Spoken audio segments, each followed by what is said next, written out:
ಸರ್ವಮಂಗಲ ಮಾಂಗಲ್ಯೆ ಶಿವೆ ಸರ್ವಾರ್ಥ ಸಾಧಿಕೆ ಶರಣ್ಯೆ ತ್ರ್ಯಂಬಕೆ ಗೌರಿ ನಾರಾಯಣಿ ನಮೋಸ್ತುತೆ. ನಮಸ್ಕಾರ ಎಲ್ಲರಿಗೂ. ದೇವರು ಎಲ್ಲರನ್ನೂ ಚೆನ್ನಾಗಿಟ್ಟಿರಲಿ ಅಂತ ಪ್ರಾರ್ಥಿಸಿನಿ. ನಾವು ಚಿಕ್ಕೋರಿರುವಾಗ ಸ್ಕೂಲ್ನಲ್ಲಿ ಟೀಚರ್ ಪ್ರತಿ ಶನಿವಾರ ಉಗುರು ಚೆಕ್ ಮಾಡೋರು. ಉಗುರು ಹೆಚ್ಚು ಬೆಳೆದಿದ್ರೆ ಹೊಲಸಾಗಿದ್ದರೆ ಪನಿಷ್ಮೆಂಟ್ ಕೊಡೋರು. ಮಕ್ಕಳು ಉಗುರು ತೆಗಿಲಿಕ್ಕೆ ಮರಿತಿದ್ರೆ ಹಲ್ಲಿನಿಂದಲೇ ಉಗುರು ತೆಗೆಯೋರು, ಟೀಚರ್ ಬಡಿತಾರೆ ಅಂತ.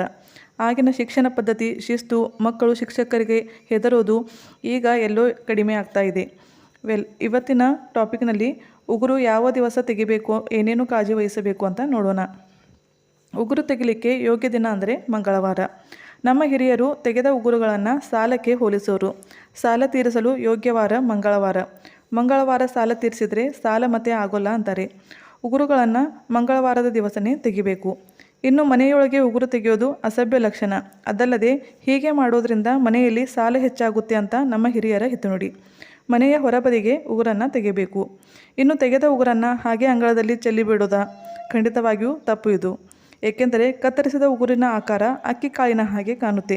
ಪಕ್ಷಿಗಳು ಅಕ್ಕಿ ಅಂತ ತಿಳಿದು ಈ ಉಗುರುಗಳನ್ನು ತಿಂದರೆ ಅವುಗಳ ಜೀವಕ್ಕೆ ಹಾನಿಯಾಗಿರುತ್ತೆ. ಅದಕ್ಕಾಗಿ ಒಂದು ಪೇಪರ್ನಲ್ಲಿ ನಾವು ತೆಗೆದ ಉಗುರುಗಳನ್ನು ಹಾಕಿ ಮುದ್ದೆ ಮಾಡಿ ಚರಂಡಿಗೆ ಹಾಕಬೇಕು. ವಿಷಯ ಚಿಕ್ಕದಾಗಿದ್ದರೂ ತುಂಬ ಮಹತ್ವಪೂರ್ಣವಾಗಿದೆ. ತಪ್ಪದೆ ನೀವು ಕೂಡ ಈ ನಿಯಮವನ್ನು ಪಾಲಿಸಿ. ಬಾಯ್, ಟೇಕ್ ಕೇರ್.